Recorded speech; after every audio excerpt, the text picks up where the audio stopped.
Fancy intro music, yeah! Woohoo!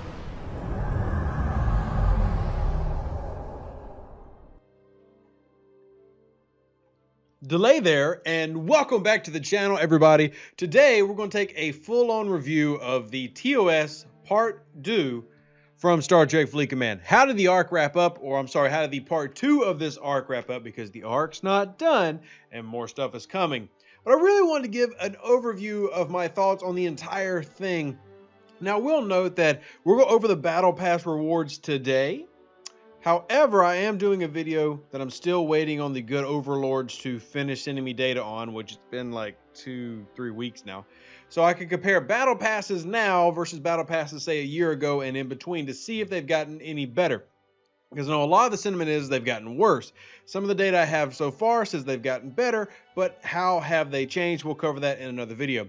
We will also be unlocking my elite at the end of this video so that you can see me collect all these yummy things at one time. I'm actually kind of excited about that. So let's start with the events themselves. We did seem to get a real big run on domination this go around, which is surprising because a lot of people complain about the amount of domination in some of the previous iterations. Now, domination necessarily isn't bad, but it can be problematic for those of you who don't have, say, a lot of officer XP added up. I'll say I went through a lot of officer XP this go around where I'm down to 7.6 million. Might sound like a lot, but considering at one point I had like 15 million and I've slowly been diminishing more and more, and without the faction hunts and those type of events to increase the amounts that I get, I'm going to come to a point where I run out. And there's nothing I can do to avoid that unless the game starts adding in more ways for me to get some of that precious, yummy XP. So that's been kind of a negative for me. I will say the storyline itself has been pretty entertaining. Now, I've left Doomsday Part 7 here so I can continue to finish it out. But if you've actually gone through the story, it hasn't been a bad story. Usually I am a hit or miss when it comes to the storylines of Star Trek Fleet Command, but I've enjoyed the TOS arc so far where it's actually been semi-entertaining, which is honestly a little bit rare.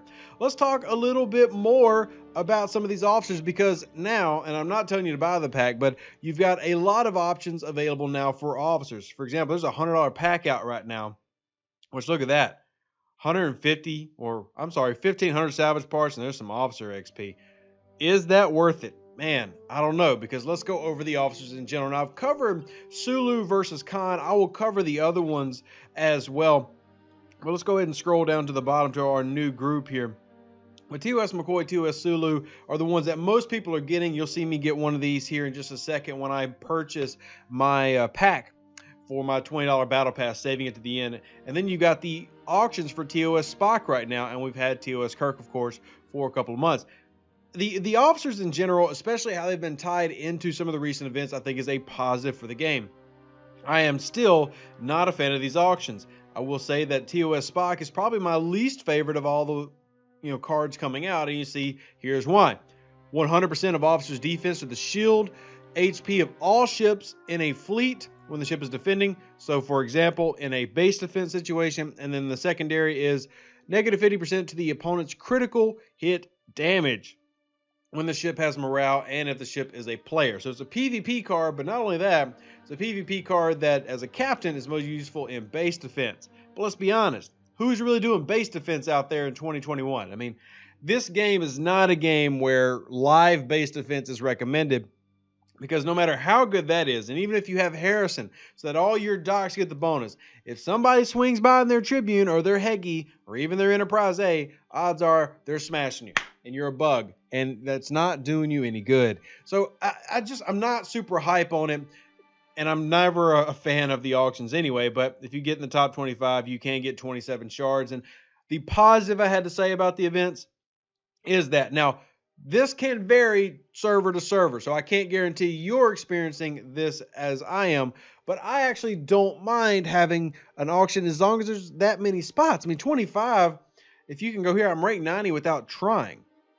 Now, the point score method is to gain power, so spending XP, which I don't necessarily want to do.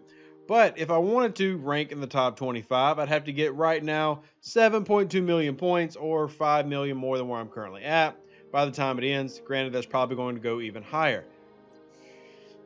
it's still doable. At least there's 25 spots instead of it just being limited to 10 or 3 as we've seen in previous arcs and previous events. So I guess that's a positive to take into that. Now we have had the ticketing system. Ticketing system is not currently here at the moment, but you remember what the tickets were. So I'm going to assume that you know what I'm referring to. And then we have the Valentine's Day store. Well, we've also got our blueprints here for sarcophagus added to the cosmic cleanup. I will say that this getting added is good. This technically has nothing to do with the battle pass, but it did happen during part 2 of the arc, so we'll list it as a positive. Getting sarcophagus blueprints in cosmic cleanup is a great addition. We finally get a way to slowly, very, very slowly grind this out. For those needing to do the math, it would take you 20 cosmic cleanup events to get the sarcophagus. So it's quite a bit, assuming you didn't get any blueprints in the battle pass, which I basically didn't, because I didn't really do that battle pass. There was just too much going on. It was really a weird time. So it is what it is. And at the end of the year, you know, Dad died and everything, so kind of lost some of the game excitement. Let's go ahead, and I'm going to do this in front of y'all. And yeah, hopefully this doesn't click up with anything personal. But yeah, we're going to do the $20 one. I will say that the $100 one is nice that you get TOS McCoy as well. It's $100. So I'm going with the $20 because that's what I can afford. Somebody wants to buy me $100 in shards. Cool, maybe one day. So we'll get this. Most of you should already know my email. And of course, I can't buy it once again. This is the second time in a row this has happened. All right, so we're back because we managed to purchase it. Oh gosh, this game sometimes. Anyway, let's hop in the battle pass. We're going to collect everything at one time because that's the cool way to do it with all the cool kids. Click the button. Here's our everything we're getting. So I'm getting a little bit under 1 billion steel from the bottom portion of the battle pass. Now this is level 39, obviously. So every 2 levels is going to be different. Here's my McCoy patterns, which this should give me enough to have TOS McCoy now. There is dilithium here, which I can always use dilithium. And then scroll down, we get some emulsion, not a lot, just a random amount apparently. 100 million in tritanium, and then we get the parts, and then there are our Sulu shards as well as the Hikaru Sulu uncommon avatar. So now if I take all these out, I will check my officers, but I'm pretty sure that I just unlocked a couple of them, which means videos this week on officers. Yep, there's TOS McCoy, there's TOS Sulu. I've already done Sulu, but we'll do TOS McCoy for all of y'all who have been asking, because if you paid $20, well, you've now got a fancy new officer. Here we go, man, look at that. Just, oh man, actually looks good compared to some of the others that look terrible. TOS Spock. So anyway, as far as the TOS Arc 2 goes, storyline was, not bad. Really enjoyed some of the aspects of that. The Battle Pass itself, I will say I will feel let down if it culminates into nothing more than just a story with avatars. There's got to be a ship. I want to see more of this Doomsday thing built upon, because you look in this Doomsday, look at this graphic right here. One, that is not the same Enterprise as we have in the game. You can tell by the nacelle patterns, the smoothness of the nacelles. You can tell by the saucer section. That's not this. So this is the Enterprise that they built the one in the game off of and compare it to the one in the back. So not just because the nacelles are different color, but actually look at the shape and everything. Smooth nacelle, smooth nacelles, smooth saucer, not the same with the Kelvin Enterprise. Don't ask why I have all the models. I'm a nerd. That's the answer. So I really feel like we've got to see what comes forth in this, and all the hints that we've seen drop for things like the Borg, which we know are coming at some point this year, and then other aspects of the game that I just feel like have got to get fleshed out more.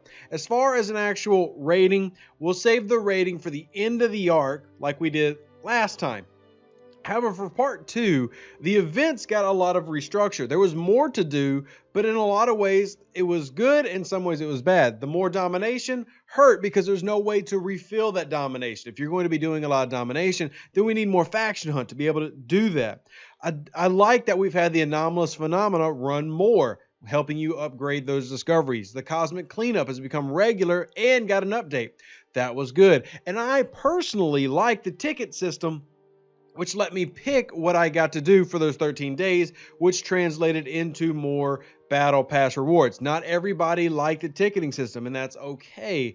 But I did because it allowed me to choose, because I particularly needed titanium because I'm working on this ISS jellyfish. This ISS jellyfish is currently only tier 2, but I can now take it to tier 3 and now even more issues. Wow. Man, this has been a really bad theme lately.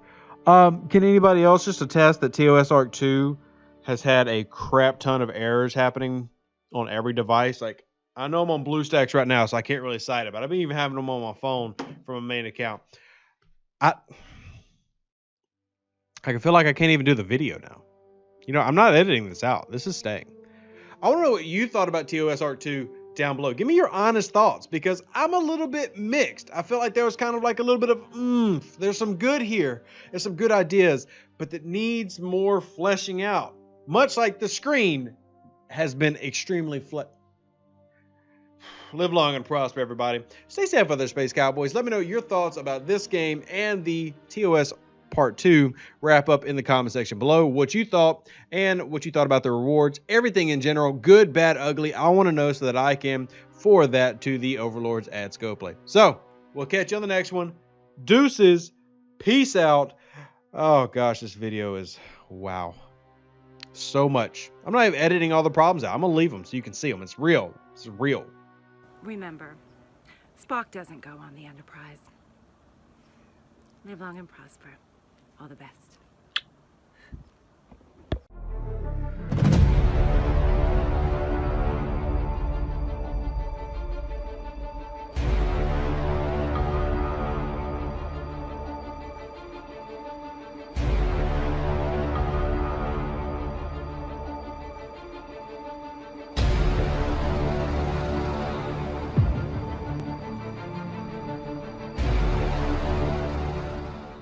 An even better outro than the intro. For the Empire and glory to your house.